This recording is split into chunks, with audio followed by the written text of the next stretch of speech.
Pemirsa, kemenangan pasangan Capres Jokowi JK versi Quick Count pada pemilu 9 Juli berimbas positif pada pergerakan bursa maupun penguatan nilai tukar rupiah. Kinerja pasar saham dan keuangan diperkirakan terus melanjutkan penguatan hingga akhir tahun setelah mengalami apresiasi sejak awal pekan.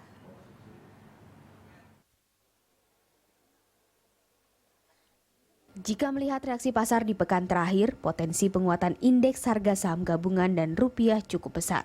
Setelah penguatan signifikan terjadi sehari menjelang Pilpres, didorong oleh sentimen pasar terhadap elektabilitas Jokowi Yusuf Kala sebagai pasangan kandidat Capres yang sesuai dengan ekspektasi pasar.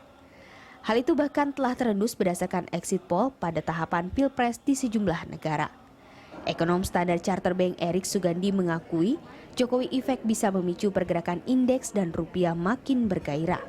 Kondisi sebaliknya terjadi bila Prabowo muncul sebagai pemenang karena tak sesuai dengan ekspektasi pasar. Meski apapun hasil pemilu nanti, pasar keuangan akan menghadapi persoalan fundamental ekonomi di kuartal keempat.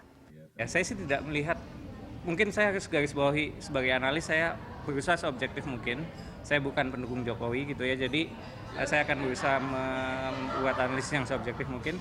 Bahwa ini akan bergantung pada ekspektasi. Kalau kita lihat ya programnya sendiri antara Jokowi dengan Prabowo itu tidak terlalu banyak berbeda gitu ya. Ada yang diutamakan. Ketatnya persaingan dua pasangan capres membuat investor berhati-hati mengambil posisi cenderung bersikap wait and see. Hal ini membuat efek pemilu terhadap indeks dan rupiah sulit diprediksi. Meski sejumlah kalangan berharap hasil pemilu berimbas positif bagi perekonomian nasional. Menteri Keuangan Hatip Basri mengatakan imbas Pilpres 2014 bersifat temporer, berbeda dengan tapering of the Fed yang dapat memberikan dampak permanen.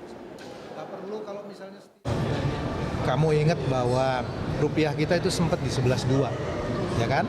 Tapi karena kompetisi dari Pilpresnya ketat, kemudian orang mulai takut nih jangan-jangan ribut lagi kampanye. Alhamdulillah kemarin kampanye selesai. Ribut suara musik atau suara orang teriak-teriak aja kan, nggak ada ribut apa-apa. Jadi kemudian confidence-nya juga balik. Lihat aja gimana menjelaskan fenomena rupiah itu bisa dari 11.9 ke 11.6 ya, 11.6-an 11.7 hanya dalam waktu 1-2 hari. Itu kan berarti bahwa confidence-nya kembali, uangnya kembali, dan fenomenanya kalau saya lihat memang lebih kepada faktor kepercayaan. Jadi karena itu saya bilang. Ekspektasi pelaku pasar terhadap hasil Pilpres ikut mendorong rally IHSG dan apresiasi rupiah terus berlanjut.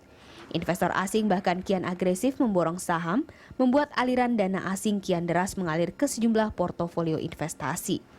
Dengan skenario pasar yang terus bullish, diperkirakan IHSG berpeluang menembus level 5.500 pada akhir tahun ini.